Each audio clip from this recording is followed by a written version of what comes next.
someone's going to come around and eat your ass. Or take a chomp out, an experimental chomp. How often does a shark see a human swimming? They don't like eating humans, but they take an experimental bite. Yeah, they're hungry. Oh, what's this? Ah. They're hungry and you're easy, and the rest of the world is moving very fast. And look at this fucking stupid thing with rubber flippers. It's barely moving. Just bite this fucking thing real quick. See. Yeah, it's just like eating like something out of your refrigerator that you're just like, well, maybe it's still good. It sucks. Yeah, I don't surf. I have friends that do it, and they say it's the most amazing thing of all time. But fucking man, every year someone gets jacked. Yeah, I always use the analogy that if every year someone got attacked by the wolf man, would you still go in the woods during a full moon?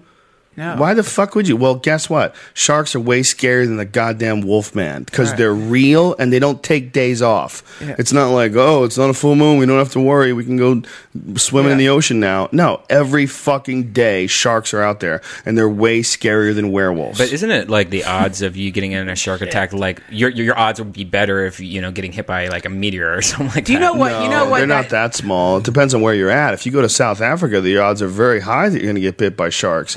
There's an area in South Africa where they can drag a surfboard behind a boat, and there's videos of it because it's that fucked up. Because they have a huge population in South Africa of great white sharks, and people go fucking surfing out there, man. And you drag a boat or drag a surfboard behind a great white or behind a boat, and the great white would just come along and nail it. They had one. They dragged it. They just dragged it for like 5 minutes. 3 sharks nailed it in 5 minutes. See what? It's terrible. Fuck? And one of the aside from being permanently crippled and terrified of the sea for the rest of your life, one of the awful things about being a shark attack victim is always hearing that fucking statistic. The odds of getting bitten by a shark are the same as getting hit by it, and you're looking at your stub. Like, fuck that statistic. I got my arm ripped off. There was a dude recently right up in Santa Barbara that got bit in half. He was 100 yards from shore, swimming with his buddies, and a 16-foot great white came along and bit him in half. And they were like, well, it's real rare for a shark like that to exist in this part of the world. Yeah, what the fuck are you talking about? Just because it's rare? It's still the ocean. It's all connected. Yeah. The ocean is one big playing field, okay? There's no nets. There's occasionally nets for fish, of course, but there's nothing that separates this part of the fucking field from the other part of the field. Yeah. There's just habitat, and they choose, if they want to, they can keep swimming. They can take a chance. They're in a certain area for a reason. It's because the food source is there, but guess what? There's a reason why some killer whales are up near Alaska. It's because they found a fucking food source. They wandered into that area, started killing things there, and said, oh, this is a good spot. Shit moves, man. The ocean is like a giant buffet tray.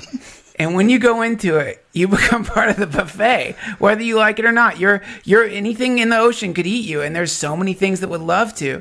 That last moment, dude, that's what I always think about.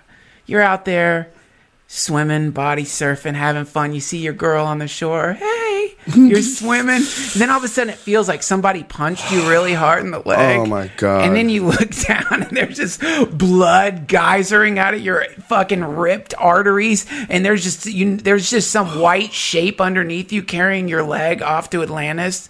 And you know what I mean? That's your last moment as you sink under the waves and suck in water because you lost so much blood. Maybe you wake up in the hospital 2 days later. Right, but you know what? How is that any better than the cow's last day when that fucking piston goes through his brain a couple days before you eat him in a cheeseburger? Not a good last day. Not a good last day. Everybody's last day sucks.